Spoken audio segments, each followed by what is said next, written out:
ایک لڑکی جو ہر روز اپنے کانوں میں ہیڈ فون لگا کے کبھی گانے سنتی تھی، کبھی مووی دیکھتی تھی، کچھ بھی کرتی تھی تو ہیڈ فون کی کافی عادی تھی وہ۔ اگر اس کے پاس ہیڈ فون نہیں ہوتا تھا تو وہ کسی سے ہاسٹل میں مانگ کر اپنے کانوں میں لگاتی تھی۔ تو دوستو، یہ سٹوری ہے ایک ہیڈ فون والی گرل کی، جس کو بے انتہا شوق تھا کہ وہ موبائل پر جو بھی دیکھے، جو بھی سنے، وہ ہیڈ فون لگا کے سنے۔ تو یہ ایک بہت ہی پرانا ہاسٹل ہوتا ہے اور اس ہاسٹل کی بہت ساری کہانیاں مشہور ہوتی ہیں، جن پر ہاسٹل کی لڑکیاں کبھی کبھار آپس میں بیٹھ کر گپ شپ لگاتی ہیں اور اس کو مذاق میں اڑاتے ہیں۔ ایک رات اسی طرح یہ لڑکی جب بیٹھ گئی اور ایک مووی دیکھنے لگی، اس نے ہیڈ فون لگایا، لیکن اچانک اس کو فیل ہوا کہ اس کو کسی کے سانس لینے کی آواز آ رہی ہے۔ تو اس نے ہیڈ فون اتارا، ادھر ادھر دیکھا، جو کہ بالکل نہیں تھی۔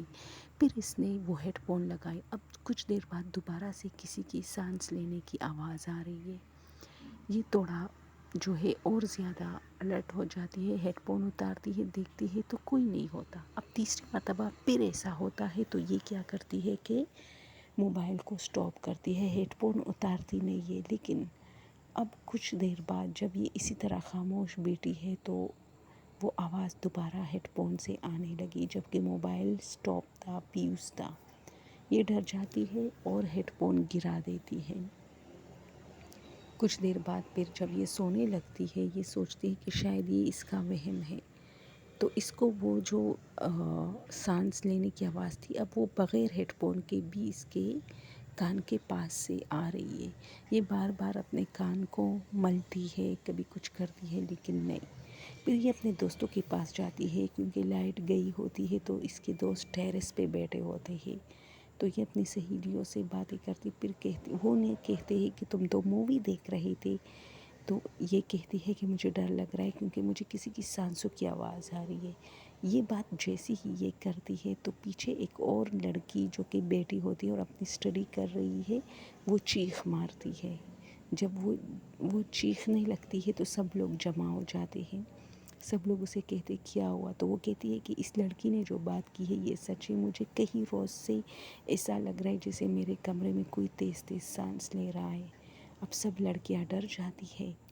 حیرانی کی بات تھی کہ ان کی جو وارڈن تھی وہ اس بات کو ایک وہم سمجھ کے ان سب کو ڈانٹتی ہے اور کہتی ہے اپنے اپنے کمروں میں جاؤ، لائٹ آ گئی ہے، کھانا کھانے کے بعد تھوڑا اسٹڈی اور پھر سو جاؤ۔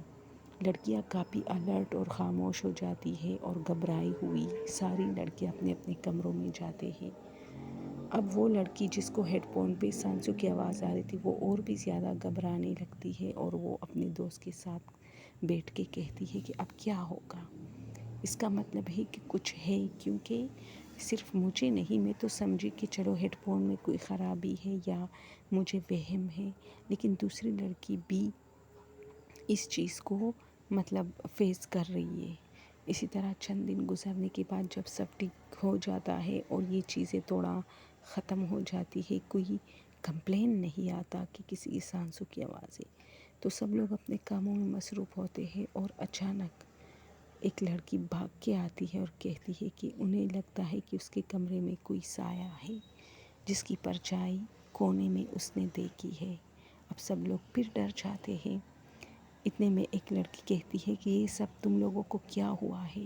ایسا کچھ بھی نہیں ہے، کسی کو سانسوں کی آوازیں آ رہی ہے، کسی کو پرچھائیاں نظر آ رہی ہیں۔ اب جنات ایسے بھی تو نہیں ہے کہ سب پر ظاہر ہو۔ تو سب اسے کہتے ہیں کہ ٹھیک ہے، تم جاؤ اور اس کمرے میں رکو تھوڑی دیر کے لیے۔ وہ جا کے اس کمرے میں تھوڑی دیر کے لیے بیٹھ جاتی ہے اور ایک کتاب نکالتی ہے۔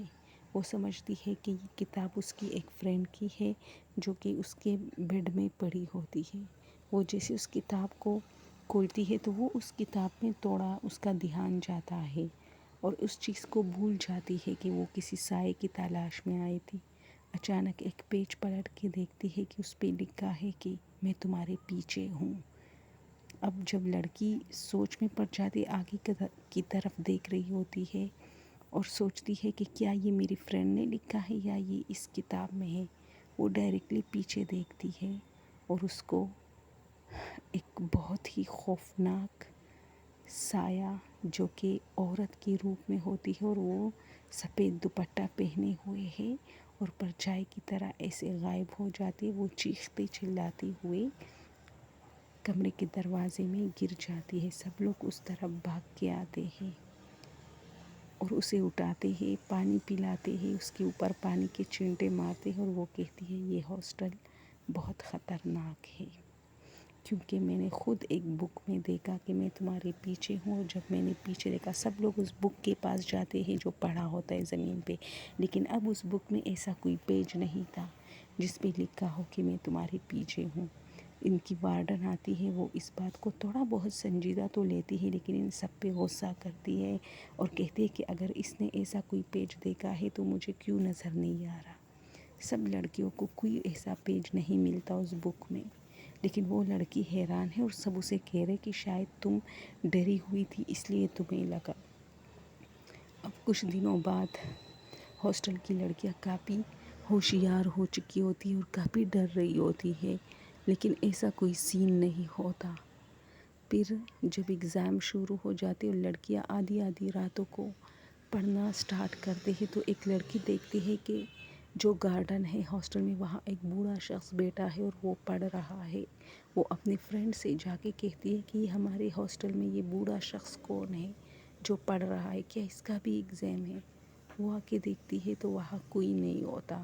پھر وہ 2-3 اور لڑکیوں سے پوچھتی کہ تم لوگوں نے دیکھا جب ہم پڑھ رہے تھے تو ایک بوڑھا شخص بھی بیٹھا تھا. یعنی پورے ہاسٹل میں کسی نے نہیں دیکھا تھا، صرف اس ایک لڑکی نے دیکھا تھا، جس پر وارڈن کافی الرٹ ہو جاتی ہے اور وہ جا کے میڈم سے اس بات کے بارے میں بات کرتی ہے کہ یہ تھوڑا ہانٹیڈ ہو رہا ہے یہ ہاسٹل، ایسا نہ ہو کہ کسی کو نقصان پہنچے. تو دوستو اس ہاسٹل کے بارے میں پھر بہت بھیانک واقعات سامنے آئے کہ آدھی رات کو کمروں کے باہر لڑکیوں نے دیکھا تھا کہ کوئی لائٹر لگا کے دوبارہ بند کرتا یا کوئی کینڈل کی روشنی جو کمرے تک آتی تھی کھڑکیوں سے، اور جب لڑکیاں باہر جاتی تو کچھ نہیں ہوتا تھا. یہ ساری چیزیں مل کے اس ہاسٹل کو کافی جو ہے ہانٹیڈ قرار دیا جا رہا تھا. پھر اس ہاسٹل کو بند کیا گیا اور اس کی جگہ ایک دوسری جگہ پہ ہاسٹل بنایا اور وہاں لڑکیوں کو شفٹ کیا، اور کہتے ہیں کہ وہ ہاسٹل آج تک بند ہے. اور ہاں وہاں پر اب بہت ساری دکانیں بنی ہیں اور وہ دکاندار کہتے ہیں کہ جب ہم رات کو دکان لاک کر کے جاتے اور واپس صبح آتے ہیں تو پورا دکان الٹ پلٹ پڑا ہوتا ہے. تو آپ لوگ گیس کریں پاکستان میں یہ کس علاقے کا ہاسٹل تھا، کس شہر کا ہاسٹل تھا جو اتنا وانٹیڈ اور ہانٹیڈ تھا؟ کمنٹ میں ضرور بتائیں. Thank you.